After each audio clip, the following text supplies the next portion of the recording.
అందమైన చర్మ సౌందర్యం మీ సొంతం. Second aqua radiance deep cleansing gel. Vamshi గారు అంటే మీరు చెప్పినంత లేదంటే నవ్వుతూ చెప్పినంత ఈజీ కాదు. ఇవన్నీ చూసి ఒక్కసారి లోలో పడ్డం. లోలో ఒకప్పుడు వంశీ గారు అంటే లేదంటే మీ అన్నయ్య అన్నప్పుడు కూడా ఫుల్ రెస్పెక్ట్ ఉండేది. ఏదైనా ఒక చిన్న వీడియో వస్తే ఆంధ్ర తెలంగాణలో ఫుల్ వైరల్ ఉండేవాళ్ళు. ఇప్పుడు ఏదైనా సరే కొంచెం చెప్తే కూడా వీళ్ళ ఇంట్లో లేని మాకు చెప్తారు అనే మాటలు వస్తాయి. మీరు కూడా ఒక మెంటల్ స్టెబిలిటీ కోల్పోయి అయ్యో ఎందుకు ఇలా ప్రతిదీ బ్యాక్ స్టెప్ వెళ్తున్నాను, మళ్ళీ ముందుకు రావడం కష్టమేమో కదా, ఇలాంటి ఆలోచనలు వస్తుంటాయి కదా రెగ్యులర్గా. ఆ స్టేజ్లో ఎలా తీసుకున్నారు అసలు? ఒక్కొక్క రోజు మేబీ మీకు ఆలోచనలో అసలు మళ్ళీ ముందుకు వెళ్తానా లేదా, చేయగలనా లేదా, ఇలాంటి క్వశ్చన్స్ ఏమైనా ఉండేనా మీకు? ఉన్నాయి, ఉంటూనే ఉంటాయి. మీరు అన్నట్టు లైఫ్ ఇస్ సింపుల్ అనుకుంటుంటిమి. లైక్ నేను మా అన్న కూడా డిస్కషన్స్ ఎట్లుంటుండే అంటే, సీతమ్మ వాకిట్లో సిరిమల్లె చెట్టులో వాళ్ళు పైన నిలబడి వెనకాల యూనివర్సల్ అది బ్యానర్ ఉంటుంది హైదరాబాద్ లో, నిలబడి మాట్లాడుకుంటుంటారు. రేలో చెప్పలేకపోతున్నా కానీ లోపల తుంచేస్తుందిరా అని అంటారు.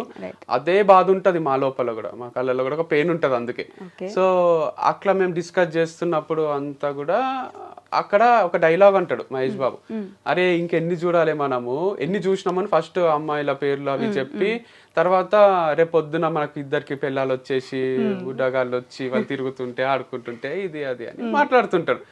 మేము యాజ్ ఇట్ ఈస్ అట్లనే అనుకుంటుంటిమి. సరే మన ఇద్దరికి ఇద్దరు వైఫ్స్ వస్తారు, మమ్మీ డాడీ ఉంటారు, మనము నలుగురము మమ్మీ డాడీ 6 మంది ఫార్చునర్ కొనాలి, ట్రిప్లు వేయాలి, ఇదే ఉంటుండే తప్ప ఇట్లా కాంప్లికేట్ అవుతుంది సిచ్యువేషన్, ఇట్లా వస్తుంది లైఫ్ లా. మా ప్రతి వీడియోకి మీరు అన్నట్టు వీడియో రిలీజ్ చేస్తే ఒక్క నెగటివ్ కమెంట్ ఉండకుండే. 2 states లో నెగటివ్ కమెంట్ లేని పీపుల్ ఎవరన్నా ఉన్నారా అంటే నేను మా అన్నని. సో మాకు డిలీట్ చేసుకోనికి కూడా అవసరం రాకుండే, బ్లాక్ చేయాల్సిన అవసరం రాకుండే ఎవరిని, ఆ స్టేజ్ లో ఉంటుంది. సో కానీ ఎక్స్ట్రీమ్ ఆపోజిట్ అయిపోయింది. అంటే చేసింది ఏమి లేదు పెద్దగా, లైక్ ఎవరికో ఎఫెక్ట్ చేయడమో ఇంకోటో అంత, మళ్ళీ మంచిగా చేద్దామని స్టార్ట్ చేసింది. లైక్ ఆర్గానిక్ ప్రోడక్ట్స్ అంటే కూడా మంచివే కదా అని. ఇది నెగటివ్ కమెంట్స్ అనేటివి నేను లాస్ట్ టైం అనాలిసిస్ చేస్తే ఎప్పుడు వచ్చినాయి మీకు అని శివ గారు అడిగితే లాస్ట్ ఇంటర్వ్యూలో నేను ఏమన్నా అంటే డివర్స్ తర్వాత వచ్చినాయి అన్న.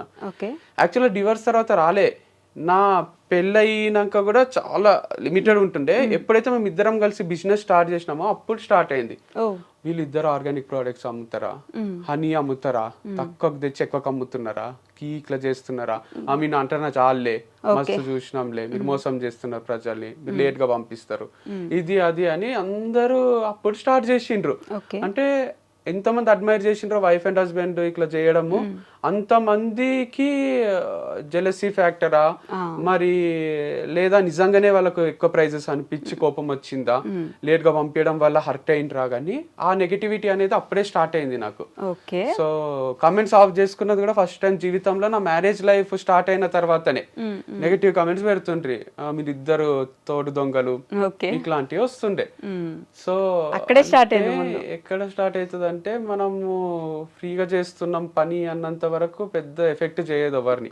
ఎప్పుడైతే వీళ్ళలో వీడియోస్ మనం చూస్తుంటే వీళ్ళకి డబ్బులు వస్తున్నాయి, కోట్లు తీస్తున్నారేమో అనేసరికి అది నెగటివిటీ కూడా స్ప్రెడ్ అవుతుందా మరి ఏమవుతుందో కానీ అట్లా స్టార్ట్ చేసిండ్రు. సో అది కంటిన్యూ అయ్యి ఇక ఛాన్సులు కూడా ఇస్తాం కదా మనం. ఇప్పుడు వ్యూస్ చూస్తే కూడా సమ్ టైమ్స్ నేను ఒక్కని సోలోగా చేసినవి చాలా తక్కువ ఉంటుండే, అది మళ్ళీ చెప్పినా ఎవరికి అర్థం కాదు. 200K వ్యూస్, 2 lakhs, 1 lakh వస్తుండే. ఇక మొత్తం ఇట్లే వస్తే నేను పెట్టుకున్న బిజినెస్ నడిపించలేను, ఎవరికి శాలరీ ఇవ్వలేను అని అర్థమయ్యి అమ్మాయిలను ఎంటర్ చేయాల్సి వచ్చింది. గర్ల్ ఉంటే ఖచ్చితంగా ఒక పేరు లాగా చూస్తారు, దాంట్లో తప్పేముంది, మేమేమి ఇంటిమేట్ సీన్స్ లోనో నటిస్తలేమో, అదొక రొమాంటిక్ ఫిలిం కాదు కదా. ప్రొఫెషనల్ గా జస్ట్ తను నా పక్కనే నిలబడితే ఒక వీడియో చేస్తున్నాము, అది చూస్తారు, షాప్ కి వస్తారు, కొంటారు. అది బాగా క్లిక్ అయింది, వస్తుండ్రి కొంటుండ్రి, దానికి నెగటివ్ కామెంట్స్ మళ్ళీ 2 states లో మీరు అన్నట్టు ఎంత పాజిటివ్ ఉంటేనో దానికి అమ్మాయిని వేసుకొని తిరుగుతున్నావా, అది అమ్మాయి లేకపోతే పని కాదా అని అన్నారు. పని నాకు కాదు, ఎవరికి కాదు, మీకు ప్రోడక్ట్స్ ఇవ్వలేను, నా ఎంప్లాయీస్ కి శాలరీస్ ఇవ్వలేను, కంపెనీ మూసుకోవాల్సి వస్తుంది అనేది నా ఫీలింగ్ ఉంటుంది. అందుకు అమ్మాయిలు ఉంటే వ్యూస్ 1 million, 2 million, 3 million రాబట్టిండే ఆ ఫార్ములా ఎందుకు బ్రేక్ చేయాలని కంటిన్యూ చేసిన. సో తర్వాత కొంచెం నెగటివ్ పబ్లిసిటీ చేసిండ్రు, వంశీ క్యారెక్టర్ కరెక్ట్ కాదు, వంశీ ఫార్మ్స్ కరెక్ట్ కావు, ప్రోడక్ట్స్ కరెక్ట్ కావు అని. దానివల్ల అదంతా కొలాప్స్ అయిపోయింది. నమ్మకం బ్రేక్ అయ్యి షాప్ కి జనాలు రావడము ఆగిపోయింది. ఆగిపోవడం వల్ల రెంట్లు కట్టలేక శాలరీలు ఇవ్వలేక బంద్ చేసుకోవాల్సి వచ్చింది. ఓకే, కానీ మీ దగ్గర ఉన్న అమ్మాయిలే వెళ్ళిపోవడము, వాళ్ళ దగ్గర నుంచే నెగిటివిటీ పెరగడము, వాళ్ళే నెగిటివ్ గా మాట్లాడుకోవడము, ఆ తర్వాత ఇంకా వేరే అమ్మాయిని ఏదో ఫుల్ గా ఇబ్బందులు పెట్టేశారు, ఆమెకు నెగిటివ్ కామెంట్స్ పెట్టారు అని చెప్పేసి ఒక అమ్మాయి కైండ్ ఆఫ్ యాంకర్ అనుకోండి, ఆ అమ్మాయి ద్వారా ఇట్లా మెల్లి నెగిటివ్ అవ్వడము, ఇవన్నీ కూడా ఫ్యాక్టర్సే కదా. ఫ్యాక్టర్సే అంటే నేను అనేది there are too many things. Like ఇప్పుడు పాజిటివ్ చెప్పేటోళ్ళు వంశన్న గ్రేట్, వంశక్లా అని 99 మంది చెప్పి ఒకడు వచ్చి హౌలగాడు వేస్ట్ గాడు అని చెప్తే మనకు అదే రిజిస్టర్ అయిపోతుంది. సో 99 మంది మన పైన పాజిటివే ఉంటారు, కానీ ఒక్కరు నెగిటివ్ ఉండేసరికి నెగిటివే కరెక్ట్ ఏమో అనే ఫీలింగ్ లోకి వస్తాం. సో అందరికి నచ్చం కదా మనం, నచ్చని వాళ్ళు నచ్చని విషయాలు 100 చెప్తారు, కానీ అవి ఇంపాక్ట్ చేస్తాయి సొసైటీ మీద. కానీ ఇంకోటి, ఇప్పుడు నేను ఈ ఇంటర్వ్యూ తర్వాత కూడా యాంకర్ వస్తానే సరిగా రిసీవ్ చేసుకోలేదు, నాకు కూల్ డ్రింక్ ఇవ్వలేదు, నాకు టిఫిన్ పెట్టియలేదు, సరిగా నవ్వుతూ మాట్లాడతలేదు, అస్సలు నచ్చలేదు నాకు అంటే యాంకర్ కి నెక్స్ట్ టైం ఇంటర్వ్యూ ఇయ్యరాదేమో మనం అని వేరే వాళ్ళకి కూడా నేను ఎక్కియొచ్చు కదా. సో మీ పైన ఎక్కియడం నేను 100 మంచి చెప్పొచ్చు, చాలా మంచి రిసీవ్ చేసుకుంది, నాకు వస్తానే కాఫీ ఇచ్చింది, ఇట్లా చెప్పినా అనుకోండి నమ్మరు. వీడు ఇంత మంచి వాళ్ళు ఎట్లుంటారు యాంకర్స్ అసలు అని అనుకుంటారు. అదే నెగటివ్ గా చెప్తే ఈజీగా నమ్ముతారు. నా పైన కూడా అదే చేసిండ్రు. పాజిటివ్ గా చెప్పేటోళ్ళందరివి ఓవర్ ది హెడ్ వెళ్ళిపోయినాయి, నెగటివ్ గా చెప్పేటోళ్ళందరివి మైండ్ లో కూర్చుండిపోయినాయి.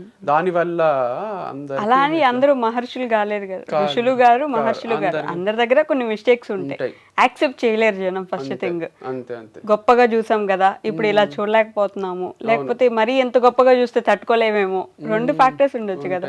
జెలసీ ఫీల్ అవ్వచ్చు, మరీ గొప్పగా ఉన్నాడు ఇంత చేశాడా అనే ఒక ఫీలింగ్ లో కూడా ఉండొచ్చు. అండ్ మనం అట్లా చేయలేకపోతున్నాము అనే చిన్న బాధ కూడా ఉండిండొచ్చు, లేదా నిజంగానే జెన్యున్ గానే బాధపడి ఉండొచ్చు. అరే వంశీ ఒక్కడే చేయొచ్చు కదా, ఎందుకు అమ్మాయితో చేయడము. ఇప్పుడు డాడీకి అయినా కూడా నేను ఒక రవి అనే పిల్లలతో తిరుగుతుంటే అంత ప్రాబ్లం ఉండదు. అదే నేను శ్వేతతోనో స్వాతితోనో తిరుగుతున్నా అని తెలిస్తే ఊరికైనా ఇంటికి పిలుచుకొస్తుంటే కొంచెం అఫెండ్ అవుతారు వాళ్ళు. ఏంది ఇది, ఎందుకు ఇట్లా వంశీ చెడిపోతున్నాడా, ఏమైతుంది అని అనుకుంటారు. అది కల్చర్ అంతే, ఇండియన్ కల్చర్ లో ఇంకా బాయ్ గర్ల్ ఎవరితో తిరిగినా అంతే అనేది రాలేదు. బాయ్ తో తిరిగితే తప్పు కాదు, గర్ల్ తో తిరిగితే తప్పు, పెళ్లి చేసుకోకుండా అనే ఫీలింగ్ లో ఉన్నాం కాబట్టి కూడా ఈ ప్రాబ్లమ్స్ వస్తున్నాయి. ఓకే, అది కూడా ఒక ఫ్యాక్టర్ అయి ఉండొచ్చు మేబీ. అండ్ మీకు ఒక సైడ్ ఇట్లా డౌన్ ఫాల్ ఎలా స్టార్ట్ అవుతుందో అటు సైడ్ వారధి ఫార్మ్స్ కి అంత పాజిటివిటీ పెరుగుతుంది కదా రోజు రోజుకి, గమనించారా మీరు? నేను గమనించలేదు. I'm very very happy if that is happening. Open గా ఏదో గొప్ప మనిషిని అయిపోవాలని చెప్తలేను, కానీ నాకు ఫస్ట్ నుంచి నేను చెప్తున్నది అది ఇప్పటికీ అదే. వాళ్ళు రేపు పొద్దున ఇంకా 10 ఏళ్ల తర్వాత నెలకు ₹1,00,00,000 తీస్తున్నారు అంటే కూడా నాకన్నా హ్యాపీగా ఫీల్ అయ్యేటోళ్ళు ఎవరు ఉండరు. వాళ్ళతో నాకు ఎప్పుడు కాంపిటీషన్ లేదు, ఇద్దరిది మంచి నడవాలని ఉంటుండే. సో ఇప్పుడు కూడా నాకు డౌట్ ఏంది అంటే వాళ్ళది మంచిగా నడుస్తుందా లేదా అనేది మీరు అందరు చూసి వీడియోస్ ఇంకోటి అనలైజ్ చేస్తున్నారు తప్ప, వంశీ ఫార్మ్స్ కూడా అంతే అనుకున్నారు కదా, వంశీకి ఏముంది లైఫ్ మస్తున్నాడు అని. నేను క్లోజ్ చేసినాక సర్ప్రైజ్ అయ్యారు చాలా మంది. అట్లనే వాళ్ళకి ఇంటర్నల్ ఎన్ని కష్టాలు ఉన్నాయో ఏమో మనకు తెలియదు కదా. సో అట్లా మనం బయట నుంచి చూసి జస్ట్ అనలైజ్ చేసి అరే వంశీ క్లోజ్ చేసుకుంటూ మూసేసుకుంటూ వాళ్ళు మంచిగా నడిపిస్తున్నారు కదా, ఇట్లా మనము గెస్ చేస్తున్నాం అంతేగాని మేబీ అది సక్సెస్ఫుల్ గా నడుస్తుండొచ్చు, మేబీ సక్సెస్ఫుల్ గా నడవకపోవచ్చు కూడా. We never know what's happening inside the company or inside a home. Wife and husband ని చూస్తే కూడా మేము పెట్టిన ఫోటోలు, ఎవరన్నా పెట్టే ఫోటోలు చూసి వీళ్ళు ఇంత హ్యాపీగా ఉన్నారు ఏంది అనుకుంటారు, కానీ వాళ్ళ మధ్యలో ఏం కొట్లాటలు ఉంటాయో ఏముంటాయో అసలు మనం ఎట్లా గెస్ చేస్తాం. సూర్య జ్యోతిక అజిత్ శాలిని మంచిగా ఉన్నారు అనేది మన అందరి ఫీలింగ్, లాస్ట్ కోహ్లీ అనుష్క కూడా. మీరు చూసిండ్రా, ఎప్పుడు చూసిండ్రు మీరు కోహ్లీ ఫోన్ లో అనుష్కతో వీడియో కాల్ మాట్లాడడం వరకే చూసిండ్రు, అజిత్ శాలిని స్టేడియంలో వచ్చి కూర్చునే వరకే చూసిండ్రు. అసలు వాళ్ళ ఇంట్లో వాళ్ళ పిల్లల విషయంలో ఎన్ని కొట్లాడతారో, అసలు ఫీజుల దగ్గర నుంచి ఈ స్కూల్లో వేద్దాం ఆ స్కూల్లో వేద్దాం, నువ్వు పోయి రత్నదీప్ కిరాణా తీసుకురా అంటే వాళ్ళకి అవసరం ఉండదు, కానీ జనరల్ పబ్లిక్ ది చెప్తున్నా నేనే తీసుకురావాలా ఎప్పుడు. ఇట్లాంటి కొట్లాటలు ఎన్ని ఉండొచ్చు, మీకు అవన్నీ చూపిస్తారా, వీడియో తీసి పెడతారా? సో మనం అస్సలు చెప్పలేం ఎవరి లైఫ్ ఏందని. బట్ ఒక ఆడపిల్ల చేస్తుంది కదా అని కొంచెం సింపతి కూడా పెరుగుండొచ్చు ఆ టైంకి, ఒకటే కష్టపడుతుంది కాబట్టి అని ఇంకొంచెం హెల్ప్ కూడా చేసి ఉండొచ్చు జనాలు. 100%. It's not an easy task at all. అంత పెద్ద సంస్థని నడిపించడం అనేది it's not a joke. So గ్రేటే అది, యాక్సెప్ట్ చేస్తున్నా. ఓకే, అండ్ సోషల్ మీడియాని మీరే ఇట్లా ఏమి తప్పు పట్టిస్తున్నారేమో, మంచిగా ఉన్నదో లేకపోతే మన ఇంట్లో బాగా జరుగుతున్నదో మాత్రమే సోషల్ మీడియాలో పెట్టడం వల్ల వాళ్ళకి ఏమైంది, బాగున్నారు కదా మంచిగానే జరుగుతుంది కదా అని అనుకుంటారు. ఎందుకని second side of the social media ఎందుకు చూపించారు మీరు? మీ లైఫ్లో జరిగే సెకండ్ సైడ్ ఎందుకు చూపించారు ఎవరు? అదొక బాధ పంచుకుంటే పెరుగుతుంది, చాలా మంది తగ్గుతుంది అంటారు. కానీ నెగటివ్ గా నేను ఏడుచుకుంటా వీడియోలు చేయడము, కొట్లాడుకునే చేయడము, ఇవన్నీ చేస్తే అది స్ప్రెడ్ అవుతుంది, అంటుకుంటది ఇంకొకరికి. మీకు కూడా కొట్లాడుకోబుద్ది అవుతుంది ఇంట్లో. సో నవ్వుతూ ఉండి మంచిగా ఉన్న మూమెంట్సే చూపించబుద్ది అవుతుంది. మనం సినిమాకి కూడా ఈ మధ్యన ఎట్లాంటి ఎంజాయ్ చేస్తున్నాం, మ్యాడ్ స్క్వేర్ ఎంజాయ్ చేస్తాం కానీ లవ్ రెడ్డి క్లైమాక్స్ ని అంత ఎంజాయ్ చేయమనిపిస్తుంది నాకు. చాలా నచ్చింది లవ్ రెడ్డి మూవీ, బట్ ఒక బాధ మళ్ళీ రిపీటెడ్ గా చూడబుద్ధి కాదు. సో అంత డిస్గస్టింగ్